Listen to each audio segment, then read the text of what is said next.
Everyone, and welcome to a special day and time of the Arena Frontier here on Gateway Sports.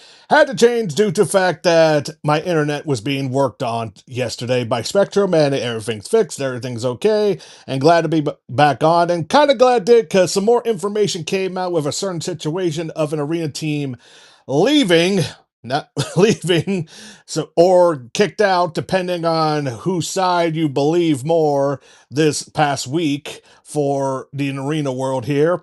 We're at the NAL Championship that's happening this Sunday in All Kansas Championship. Then we got the Arena Football One continue almost ending their season. We're already getting to the last quarter of the IFL, and we're already a third of the way done with the Arena League.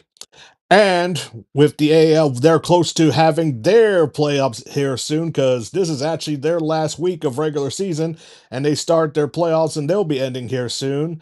And then you have the International Arena League.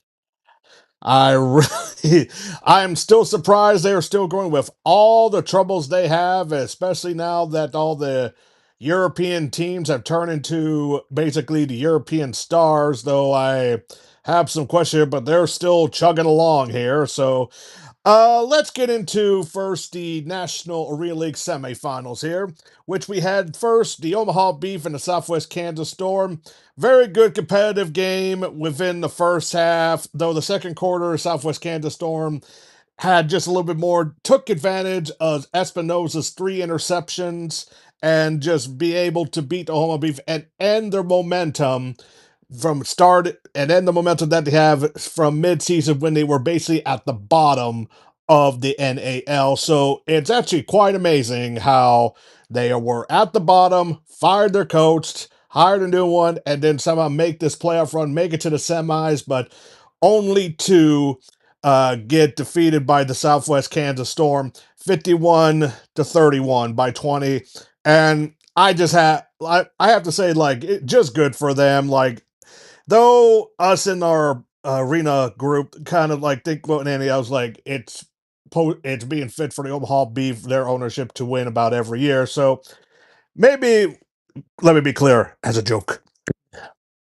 So it was good for that. Maybe finally that organization gets a little bit of reality check sometimes, so they don't become pompous as they have been the last few years. But it's good for them and good for the Southwest Kansas Storm. Their first year in the league after being the Arena Football One the last couple of years. So stats here for the game. Omaha Beef quarterback Vince Espinosa, 16-29, 151 yards, 2 TDs, 3 INTs, which really hurt them. Running back Daenerys Anton, 8 attempts, 28 yards, 1 touchdown. Wide receiver Devontae Coleve, 8 receptions, 92 yards, and 2 TDs. Best defensive performance, defensive back Ponce Delon, 2 tackles, 3 attack, 2 interceptions, 1 for a touchdown. Then Southwest Kansas Trey Self, 15-26, 193 yards, 4 TDs. Very good game for him. Running back James Sun, 18 rushing attempts for 44 yards, 2 TDs, then 1 reception for 7 yards and a rushing touchdown. Wide receiver Demarius Washington, 7 receptions, 110 yards, 3 TDs. Then on the defensive side, defensive back Timothy Shannon Jr., 3 tackles, 1 forced fumble, interception, and returning that in for a touchdown. So the next step for Omaha Beef to me is like, well, you keep the coach that you had this year and start with his plan from the beginning. I expect probably some players are going to be leaving, so they get a little bit more like because some players they either retire or lose play stuff like search for new talent as every year for arena football because you never know what you're going to find and maybe the Omaha Beef will actually not start at the bottom and work back up. They actually will maybe host a playoff game next year. So that's going to be interesting. And then Southwest Kansas Storm, course, their opponent next week on Sunday, which they host, they face the winner of the Selena Liberty Pablo Punishers, and oh, for this game. This game here, Selena had it at first with the momentum within the first half, and then the third, they both of them didn't score a thing. Then Pablo Punishers at home try to come back and they scored 2 touchdowns within the last 5 final minutes within the quarter. and like getting like scoring, getting the field goal, or I can't. I some you have to forgive me. It's been the past few days here. Like it was a field goal, then go for the onside kick. The kick hits the ground, bounces above everyone, and they were able to recover it. So that was good, and then they were able to score again and be able score again to take the lead. But then uh Selena gets there was some time left. Selena got the ball. First play. It was incomplete, but the Pablo Punishers got a call for an illegal defensive end. I if I recall, the defensive end was not lined up properly, if I recall correctly. And then on the play, the Selena Liberty, a wide receiver got open on the left side. And then the Selena quarterback thrown to an open wide receiver, got the ball in the end, deep pass, got into the end zone, and ended the game there. And the Selena Liberty faced the Southwest Kansas Storm. And like, man, it's like you could hear the Paula Punishers announcers like even before before they actually start the comeback. Like I said, well, I've seen like come back here with this final minute of arena football before, and the other guy hasn't seen it, but they almost got to see it, but just man, they had it, but then just a corner got beat or lost their assignment, and Selena Liberty beat them at home, and Selena Liberty beat the Pablo Punishers 42-41, and Pablo Punishers, man, for their first year in the NAL, so that does remind me, three of the four teams in the playoff for this round of playoffs, this was their first year in the NAL, so a lot of good parity here, especially for the newcomers, so it was just a very good game, and those that left, boy, they like even though the home crowd would have been disappointed for the final result, at least it would have been very exciting just to stay there. So quite amazing what happened there. Excuse me. Let's see. Selena Liberty's quarterback 9 through 12, 63 yards, 3 TDs, 1 interception, 12 attempts, 71 yards, rushing with a rushing TD. Running back Tracy Brooks, 20 rushing attempts, 63 yards, 2 TDs, 3 receptions for 28 yards. Wide receiver Ed Smith Jr., 5 receptions, 70 yards, 2 TDs. Wide receiver Gorney Sloan, 1 reception, 3 yards, and a touchdown. Best defensive performance, Dion Callan, 5 tackles, 1 attack, 1 forced fumble, 1 interception, and 4 pass defenses. Then for Pablo, Joshua Holland, 16-25, 134 yards, 2 TDs, 1 interception, 7 attempts for 25 yards and a touchdown. Running back Joel Shaw, 6 attempts, 6 yards rushing, 2 TDs, 4 receptions for 25 yards and a touchdown. Wide receiver Harold Brooks, 4 receptions, 46 yards and a touchdown. Wide receiver Kelwan Brown, 1 reception, 12 yards, 6 kick returns, 129 kick yard returns, 1 for a return touchdown. And on the defensive side, defensive back Kayron Allen, 4 tackles, 2 attacks, and an interception. And of course, my computer does that right when there because so now, as I said, the National League Championship will be basically all Kansas and rivalry here because they already faced each other twice. So, and the last 2 games with this have already been a good matchup. So, come on now. But so that game, if I recall correctly, will happen on this Sunday at 3 o'clock. Then the NAL is done. And that's the first one to be done. Well, the AIF did end a little bit earlier, but I have a little bit more problems and questions when it comes to that league here. So, and okay. My computer does not want to be friendly right now. Okay, I guess until the computer gets come on. I guess while it fixes itself here, I am going to talk about the Indoor Football League here, and a lot of good competitive games, and unfortunately, and a few little bit, not much stinkers, but there was one that did cause a head coach to get fired, and now the interim coach is being already here, and oh, here we go. It's getting a little bit better here. All right. First, I guess while that warms up again, hold on here. Technology, huh?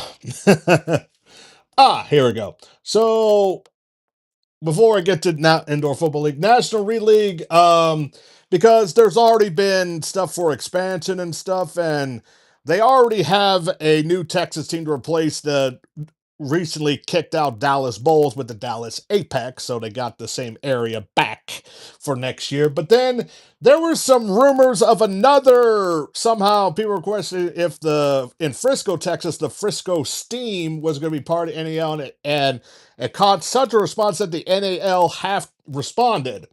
So they respond: the National League would like to formally address recent inquiries and speculation regarding the organization known as the Frisco Steam. At this time, the National League is not and has not been involved in any discussions with the Frisco Steam organization or its ownership group regarding league membership or future participation. The league currently has no interest in pursuing any relationship with the organization due to outstanding financial obligations and potential legal matters stemming from previous dealings. The NAL was proud to have the Dallas Apex as its sole organization representing the Dallas Fort Worth market. We strongly believe the Dallas Apex ownership group and organization are positioned to thrive within the community and become a major part of the league's future growth in the region. To be clear, the National League has no affiliation with the Frisco Steam organization or its ownership group. Furthermore, for those who have been reaching out seeking clarification, the NAL stands firm in stating that the Frisco Scheme will not be a member of National League for the 2027 season or for the foreseeable future.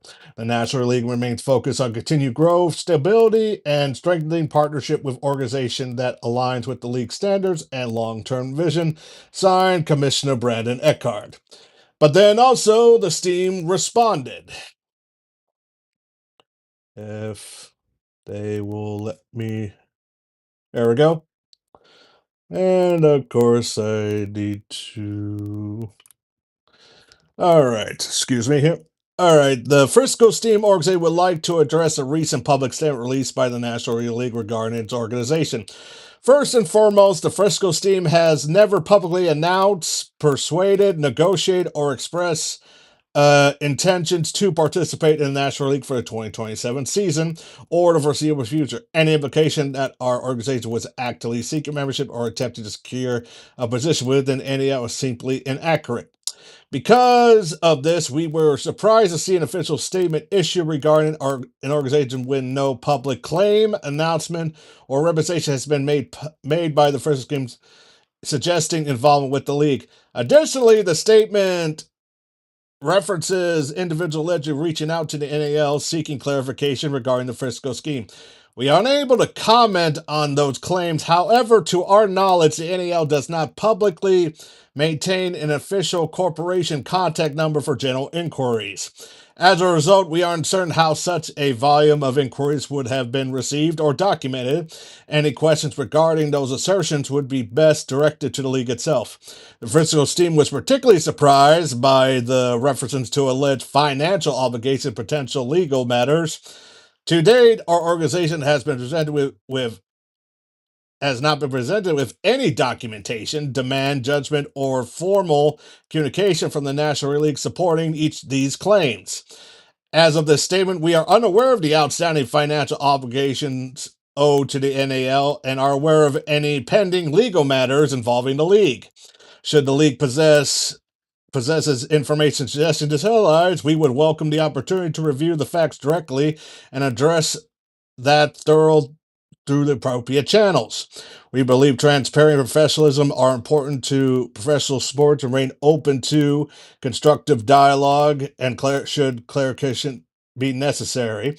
Our organization remain fully involved in tackling a sustainable and successful football franchise, creating opportunities for athletes, serving our community, and delivering a first-class entertainment experience for our fans, sponsors, and partners. While our vision and direction differ from the National League, we respect the efforts of every organization working to grow arena football. We wish the Dallas Apex organization, Commissioner Brandon Eckhart, and the entire National League nothing but success in the upcoming session and beyond. The Frisco Steam's future remains bright, and our organization is committed to pursuing opportunities that align with our long-term goals, values, and strategic vision. As we often say, our training is to be headed in directions. We appreciate the continued support of our fans, partners, and community, and look forward to sharing exciting developments regarding the future of the Frisco Steam football. Sign me in relation to Frisco Steam football team. So that was kind of interesting, especially with the claims that the NAL said about the organization, even though the Frisco Steam is like, what the heck are you talking about? So that was kind of interesting here. So let's get that out of here. So back to the Indoor Football League. First game, we got the Jacksonville Sharks and Green Bay Blizzard, a game that I said would be a very good matchup here, and it did not disappoint, and it ended close with the Green Bay Blizzard just narrowing their victory over the Jacksonville Sharks 54-45. Tell you one thing, the second quarter was nuts, especially because that's where all the most of the points came from the Blizzard. So, and Jacksonville, like, a good game, but they did try to make a little bit more of an effort in the second half, but it just didn't work. So good game overall, but the Green Bay Blizzard beat the Jacksonville Sharks 54-45. Jacksonville quarterback James Calhoun 16-26, 155 yards, 2 TDs, 1 interception, 2 rushing attempts for -2 yards. Also, quarterback Sammy Edwards, 5 out of 7, 38 yards, 1 TD, 5 attempts, 37 yards, and 2 TDs. That kind of also need to mention it. Like in the IFL, there's been a lot of 2 quarterbacks, so like injuries to some other things here. It's kind of interesting how it's going the last few weeks when I see 2 quarterbacks on the stat sheet when it's not just for garbage time. Uh, there goes Sammy Edwards, 5 through 7, 38 yards, 1 TD, 5 rushing attempts, 37 yards, and 2 touchdowns. Running back Jimmy Robinson Jr., 8 attempts, 60 yards, 6 receptions, 51 yards. Wide receiver Billy Bowens, 5 receptions, 40 yards, 2 TDs, and 1 kick return for 10 yards and a TD. My guess for that short, maybe it's a misprint because even I would like for 10 yards, someone block a field goal. Or was that just a very bad kick return, or was that an onside kick? That was confused me a little bit. Wide receiver Red Douglas, 4 receptions, 42 yards, and a touchdown. Uh, Best defensive player Rudy Silvera, 4 tackles and 5 assists. Green Bay quarterback Liam Thompson, 3 for 22, 142 yards, 3 touchdowns, 7 rushing attempts for 28 yards for 2 rushing TDs. Running back Carice Robinson, 12 attempts for 61 yards and a touchdown, 3 receptions for 24 yards and a touchdown. Running back or wide receiver Trevon Alexander, 6 receptions, 27 yards, and 2 TDs, and 3 rushing attempts for 4 yards and a touchdown. And best defensive performance for the Blizzard, Najee Cinder, 9 tackles and 1 assist. Now we get to a game where it's like it's not surprising of the result. The San Antonio Gunslingers beat the New Mexico Chupacabras pretty handedly, 74-18. Not even close. Like multiple touchdowns by the Gunslingers in each quarter to like the first quarter, Chupacabras only got 3, only a touchdown in the second quarter. They got a touchdown and got a 2-point conversion. Excuse me. Then they were shut out in the fourth quarter. And the Gunslingers beat them handily, like I said, 74-18. And because of that, the head coach of the Chupacabras in Nagoya got fired. And it's reported that on the interim basis here, because honestly, in my humble opinion, whoever is in the interim, they're going to be gone anyway, because, dear Lord, that was like I said, for the 2 worst indoor football league teams, it's the Iowa Barnstormers, then the New Mexico Chupacabras. So let's see here. And yes, they hired interim head coach Jerome Hayward. So we'll see what he does here. Far as I know, he wasn't. Oh, that's right. Haywood. I forgot. It's not Haywood. It's Hayward. That was kind of interesting too. They misspelled the new head coach's last name about 1 or 2 times. So that was kind of embarrassing. So new head coach. Let's see if he stays go because it doesn't look like they promote from within here. Because double checking here, yeah, he was They got someone from the outside because honestly, I wouldn't blame. I don't blame them not going there. So that's going to be kind of interesting there. So, game stats here: New Mexico Chupacabras quarterback Alvin Worker, 7'11", 46 yards, an interception, 7 attempts, 5 yards, and a rushing TD. Then other quarterback Harrison Rubidu, 1 through 11, 9 yards, 5 attempts, 6 yard, a TD, and they need to get a lot better talented quarterback. Then best wide receiver Walter Wilbon the third. He was the one that other person that got some points here with 4 kick returns, 108 kick return yards at a kick return touchdown. Best defense for Carwan McCray, 6 tackles. Then San Antonio quarterback Zachary Calazinda, 12 through 17, 186 yards, 5 TDs, 8 rushing attempts for 36 yards and 3 TDs. Then in garbage time, Joaquan Colazo got 7 through 7, 66 yards and 2 touchdowns. Running back Zachary Calzada, 8 attempts, 36 yards and 3 TDs. Wide receiver Austin Upshaw, 6 receptions, 94 yards and 2 touchdowns. Wide receiver Derek Rose, 5 attempts, 80 yards, 2 TDs. Wide receiver Zach Patterson, 4 receptions, 57 yards and 2 touchdowns. And best defensive performance for the gunslinger Ravius Rivers, 4 tackles, 2 assists, and an INT. Okay. Next one, not a surprise, though. I actually kind of thought the Steamrollers would have more points than this, but they still beat the worst team in the IFL, the Iowa Barnstormers, 42-17. Nothing really to say to much game, just Iowa's just Iowa. That's all I can say. And once again, the Steamwheelers beat handily the Barnstormers, 42-17. Uh, Quarterback Quad City Daquan Neal, 5 through 6, 49 yards, a touchdown, 3 attempts for 13 yards. Didn't really have to do much. No, he got more than one touchdown, about 3 or 4. Sorry. Wide receiver Quan Williams, 3 receptions, 38 yards at a touchdown, and 1 rush attempt for 3 yards at a touchdown. Wide receiver Jazeric Peterson, 1 reception for 20 yards and 2 rush attempts for -4 yards and a touchdown. That's always interesting. When you get a touchdown, but still have -4 rushing yardage. Ugh. On best defensive performance for the Steamwheelers, Malika Duncan, 2 tackles, 2 assists, 1 interception, but ran that interception for a touchdown. Then Iowa quarterback Dante Alves Santos, 9 through 18, 8 yards, 2 interceptions, 3 attempts for rush attempt for 3 yards. Wide receiver Devontae Martin, 4 receptions, 40 yards and a touchdown. Only one touchdown there. And then best defense was Amon Ross, just had some tackles. That was about it. Then the next one, and thankfully a more competitive game, the Orlando Pirates against the Tulsa Oilers. This was a game that just kept on going back and forth, back and forth, back and forth, and Tulsa actually came back in order to beat the Orlando Pirates. Pirates been on a lose streak, but close wins. Nothing like anything like Iowa Barnstormers or the New Mexico Chupacabras. Just that they just lose close games. That's at least a positive. At least more positive than I could say about the Barnstormers or the Chupacabras. Atlanta Pirates quarterback Paxton DeLon, 11 through 15, 108 yards, 2 TDs, 8 rushing attempts for 46 yards, and 3 touchdowns. Running back Puka Williams, 12 attempts, 58 yards, 3 touchdowns, 3 receptions for 30 yards. Wide receiver Thomas Williams, 3 receptions, 30 yards, and a touchdown.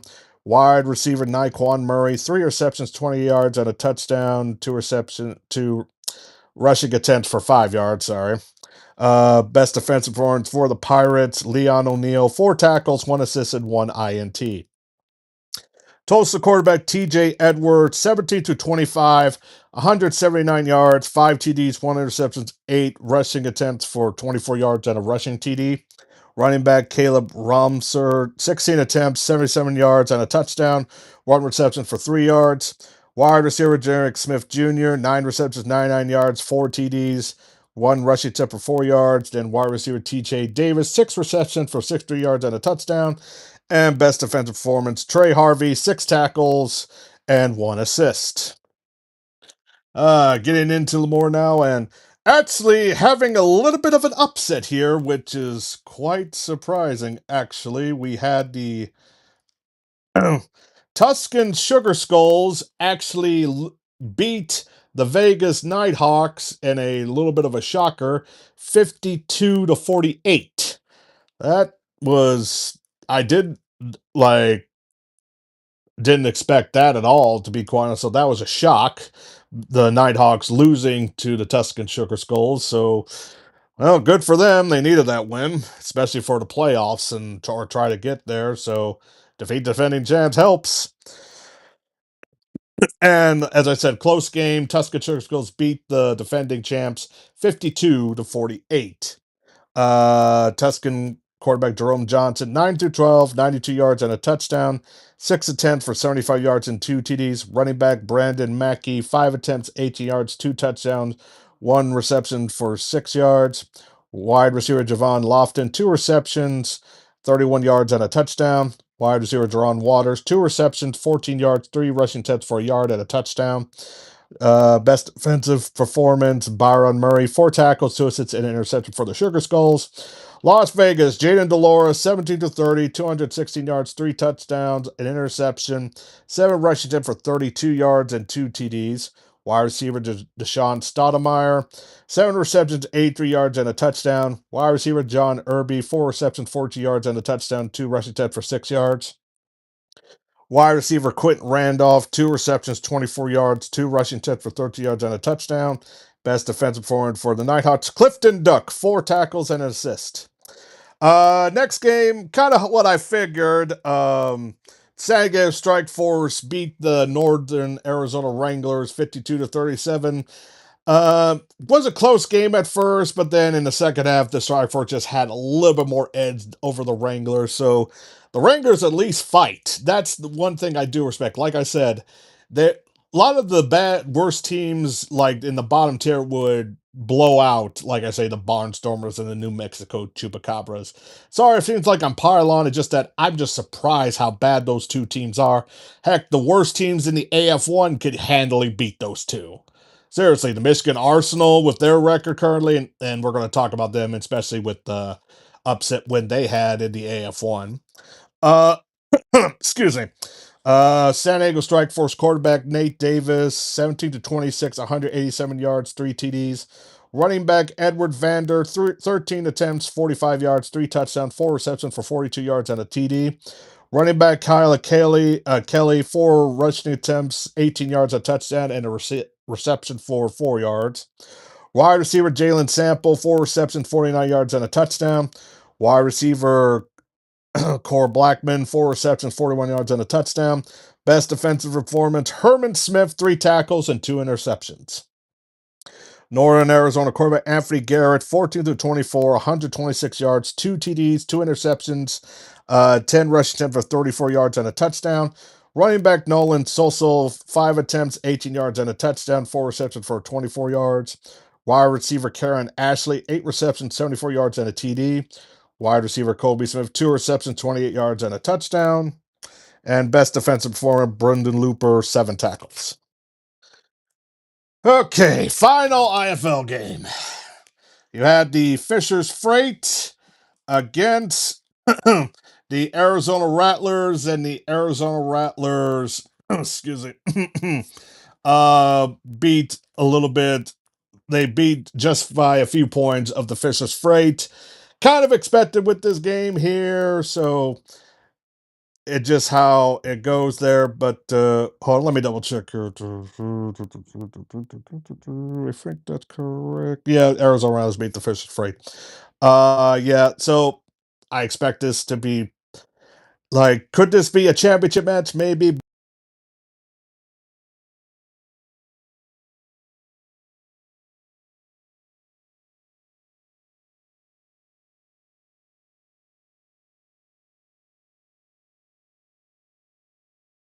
Quarterback Felix Harper, 13 through 17, 137 yards, 3 TDs, 11 rushing attempts for 31 yards. Running back Josiah King, 11 attempts, 20 yards, and a touchdown. 2 receptions, 7 yards, and a touchdown. Running back Dominic Roberto, 5 attempts, 8 yards, and a touchdown. Wide receiver Jordan Davis, 6 reception, 83 yards, 2 TDs. Best defensive performance for Fisher's Freight, Renaria Dilworth, 7 tackles. Arizona quarterback Drew Powell, 21 out of 32, 189 yards, 3 TDs, 6 rushing attempts for 24 yards and a touchdown.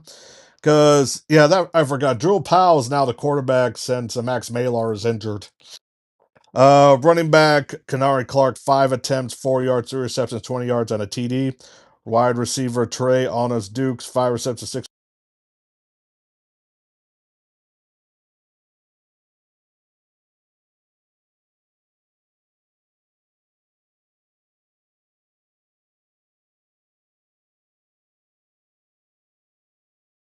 DJ Landy, 3 tackles, 2 assists, and 2 sacks. Okay, now to the AF1, and unfortunately, we have to announce that there has been a team that strangely, trying what to say, well, as of right now, looks like they got kicked out. So this would be the fourth team this year that got kicked out, not folded, technically. So I'm going to go by first, if I can find it here. Or did they? Of course, Mr. Computer did that. Just one moment here. I am going to fix this. I know what was said there. Before the game started, the AF1, there were some rumors that we've been hearing in our group about the Oregon Lightning. Like maybe there were some financial obligations. There was just a lot of things happening. Then an announcement came from Arena Football One that due to not being able to do for travel to the Kentucky Barrels game from Oregon from Oregon to Kentucky, because the game was going to be played in Kentucky,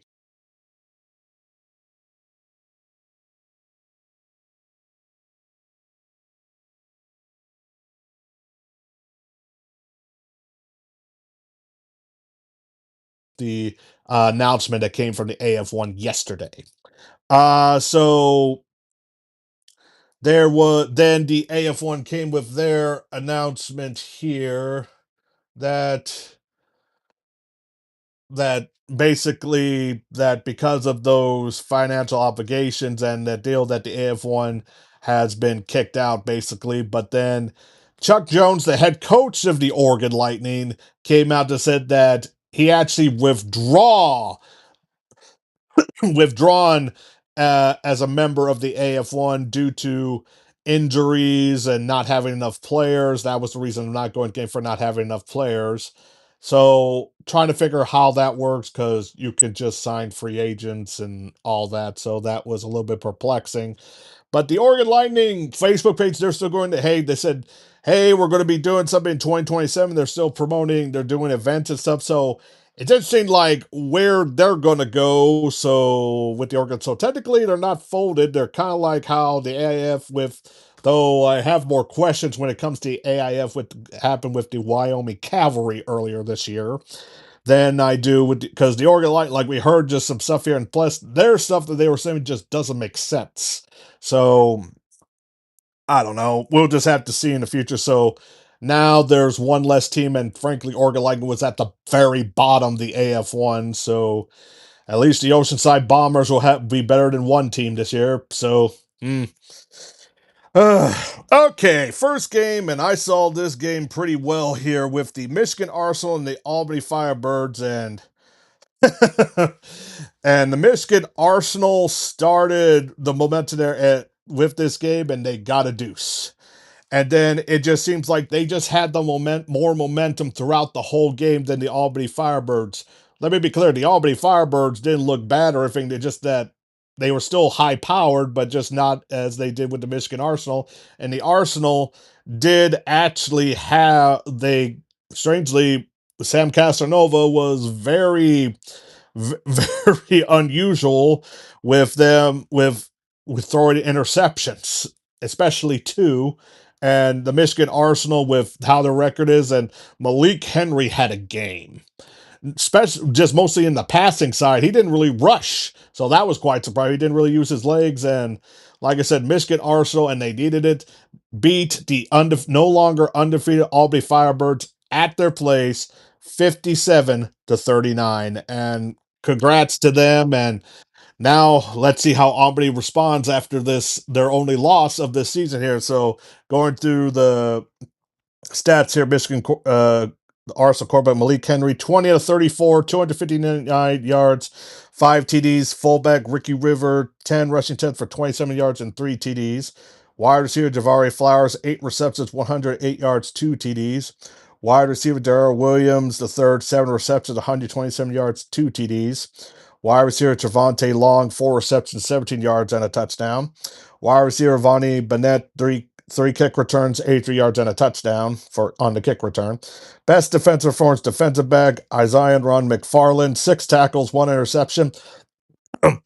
Wide receiver Vanny Burnett. I'm sorry, defensive back Isaiah Ron McFarland, 6 tackles and an interception. Then Albany quarterback Sam Castanora, 12 to 33, 255 yards, 4 TDs, 2 interceptions, 3 attempts for 2 yards and a rushing TD. Fullback Mayan Williams, 4 attempts for 20 yards. Wide receiver Dwayne Brown, 9 receptions, 84 yards, 2 TDs. Wide receiver Darion Townsend, 7 receptions, 74 yards, 2 TDs. Wide receiver Gale Hall, 4 receptions, 94 kick return yards, and a touchdown. Best defense for defensive line Morris Joseph Jr., 2 tackles and a sack. Second game, the Minnesota Monsters gets the Nashville Cats. Nashville Cats had the momentum from the beginning, scoring 16 in the first quarter, shutting down the Minnesota Monsters. Then the Minnesota Monsters tried to match what they did in the other quarters. It just wasn't enough, and Nashville beat the Minnesota Monsters 48-32. So it was that kind of game. Like if you just don't start games busting, it's just not going to work here. So, but I digress here. So Minnesota Monsters quarterback Javon Johnson here. So also need to make a bit of a correction here for the next game here because somehow my handwriting did not work right there. Okay. Minnesota quarterback Javon Johnson, 14 to 38, 155 yards, 3 touchdowns, 2 interceptions, run rushing attempt for 2 yards. Fullback / defensive lineman Claude Davis, 4 attempts, 6 yards, a touchdown, 1 reception, 2 yards, and a TD. Wide receiver Carlos Thompson Jr., 3 receptions, 75 yards, and a touchdown. Wide receiver LaJarian McAllister, 1 reception, 6 yards. On the defensive side, defensive back Deveron Randall, 4 tackles and an interception. Nashville quarterback Tyler Kolka, 21 to 30, 234 yards, 4 TDs and interception, 4 rushing attempts for negative 18 yards. Fullback linebacker Desmond Maxwell, 3 attempts, 4 yards and a touchdown, 1 reception for 12 yards. Wide receiver Malik Honeycutt, 12 receptions, 151 yards, 2 TDs. Wide receiver Jordan Gandy, 1 reception, 3 yards, and a touchdown. Offensive lineman Peyton McJorlo, 1 reception, 50 yards, a touchdown. Got a big man touchdown there. Defensive performance Derek Maxwell Jr., 7 tackles, 2 attacks, and an interception from the defensive back. Next one, the Washington Wolfpack against the Oceanside Bombers, and the Washington Wolfpack continue being, as my humble opinion, the most improved team of 2026 from last year.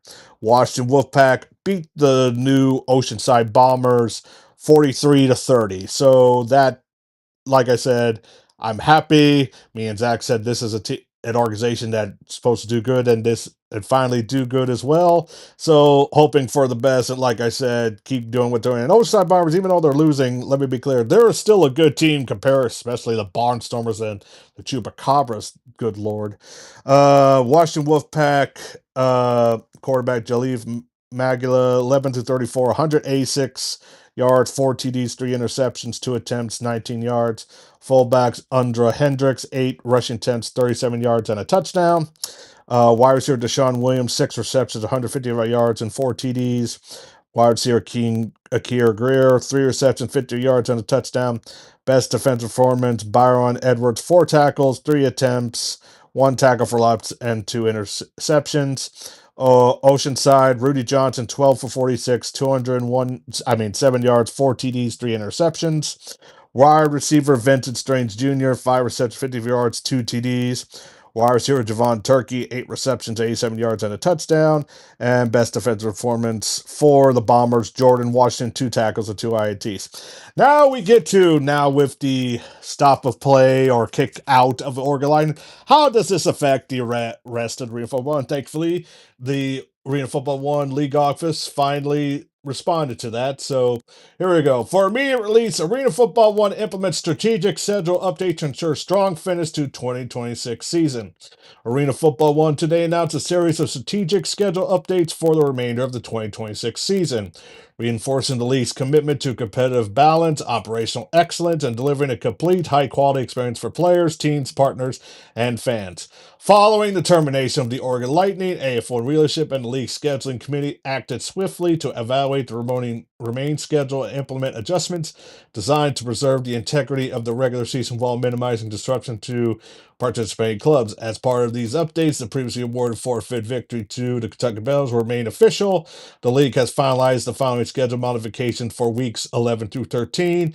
So we just have 4 weeks, including this weekend, of regular season played, and we get in the playoffs.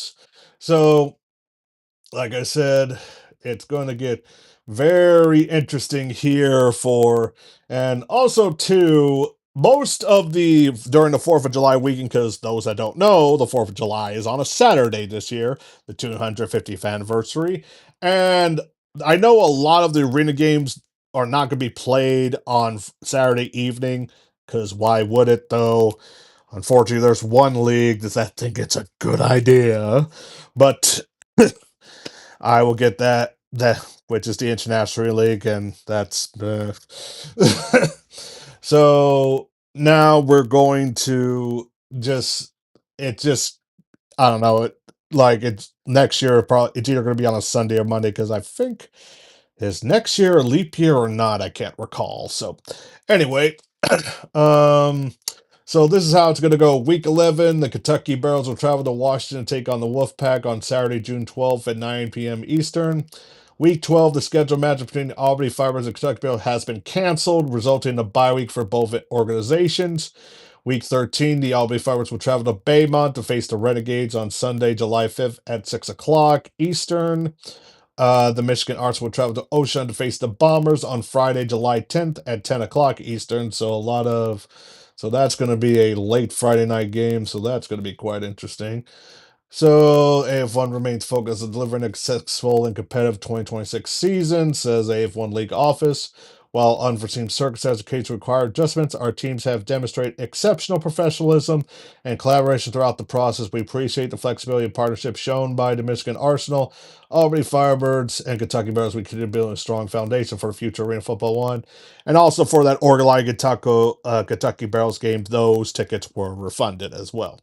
So getting to the other games here, so don't need this here anymore.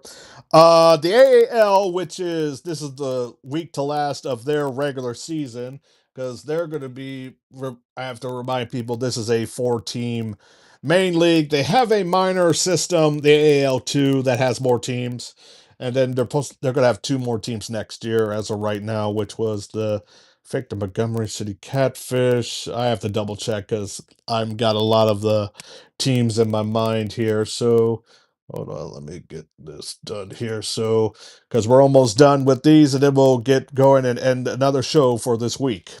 AAL, the Columbus Lions and Wheeling Miners.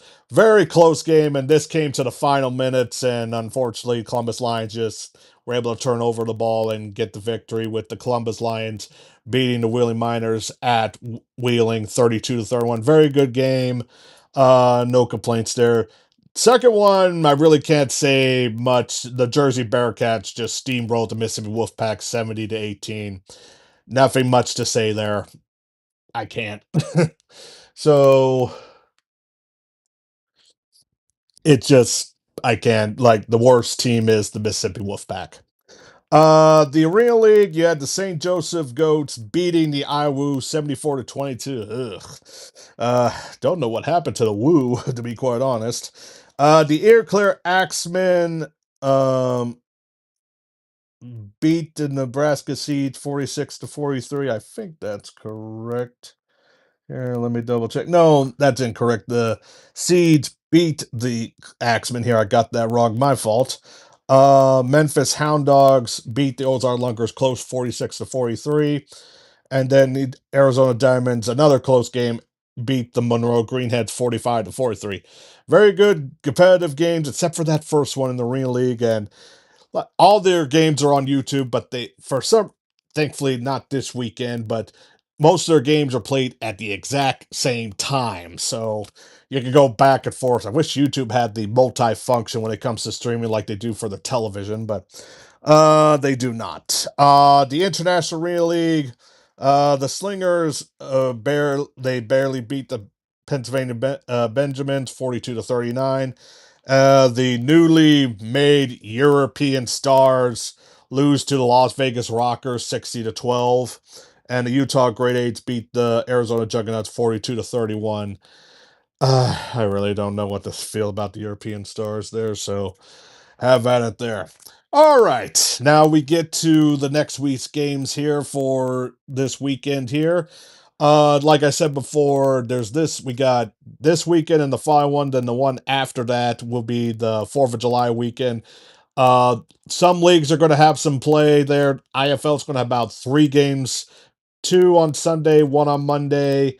Uh, Arena Football one Sunday, and I think a Monday one as well. The Arena League will not have any games on that weekend. They're actually all going to have a bye. Though the International Arena League, for some reason, hey, let's have the games on 4th of July, even though they're barely anyone come star games anyway. Let's make it more harder for anyone to come. All right. First we'll do the NAL Championship, the All Kansas championship game. The Saline Liberty going to Dodge City to face Southwest Kansas. Be at 3:05 Central Time on the NAL Network. Uh, this one could go either way. I'll go with the Southwest Kansas Storm.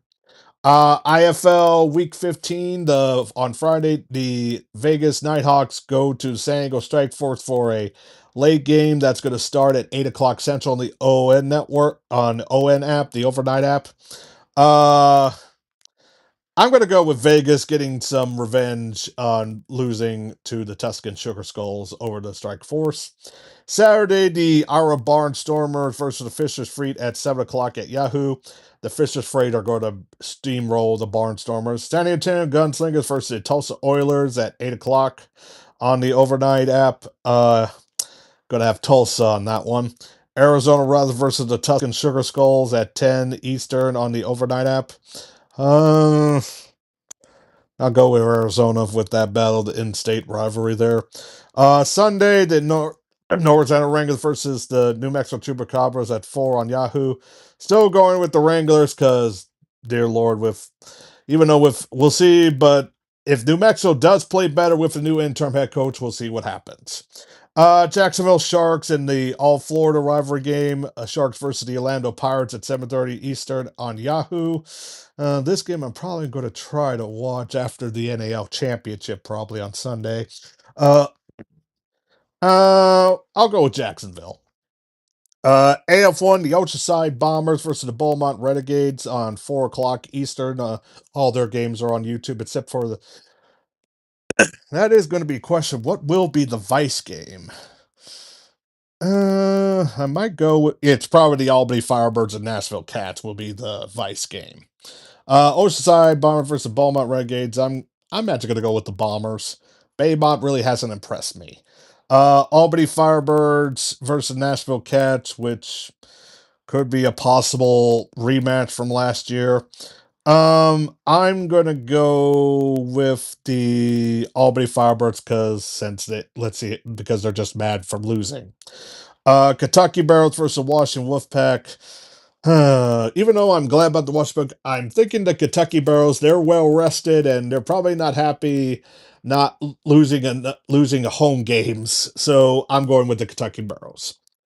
Uh and then on Monday, the Michigan Arsenal versus Monday night game, the Michigan Arsenal versus the Minnesota Monsters. I'm going with the Arsenal Monday night at 6 o'clock, so that's actually well played for me. AL games, the last regular season, we have the Jersey Bearcats versus the Columbus Lions. Going to be kind of close, but the Lions are going to win. Then the William Mines are going to steamroll the Mississippi Wolfpack.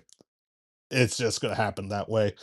The Arena League Week 4, you have the Monroe Greenheads on Friday at 7:05. So one game on Friday, then the other three play the exact same time on YouTube. Monroe Greenhead versus Memphis Hound Dogs at 7:05. I'm actually going with the Hound Dogs. Ozark Lunkers versus the Arkansas Diamonds at 7:05. Going with the Diamonds. Then the game of the week, you got the Nebraska Seeds versus St. Joseph Goats. Battle of the Unbeatens at 7:05. So I'm actually going to try to see more of that game. Uh, I'm going to go with the St. Joseph Goats. Then you got the Iowa Woo versus the Eau Claire Axemen, the two of the lesser teams right now. Go with maybe the Woo surprised me. I'll go with the Iowa Woo. Then the International Arena League with their studying pace to keep going. On 2 Saturdays, they got the Las Vegas Rockers versus the Cincinnati Slingers. I'll go with the Slingers. The Pennsylvania Benjamin versus Utah Grade 8s, a rematch from the previous. I'll go with the Grade 8s. Then you got the European Star versus the Juggernauts. Going with the Juggernauts. And that'll be it for this weekend. And thank you for joining me for this another edition of Ring Frontier and Gateway Sports. Going to try to get another guest. Had to pause my plans on a guest this time due to my internet being down and scheduling conflict. So going to try announcing if there will be a guest happening, and our show will be back on Tuesdays at 7 o'clock. So be sure to tune in on Gateway Sports with our other programs as well. Thank you for joining me this evening. See you all next week.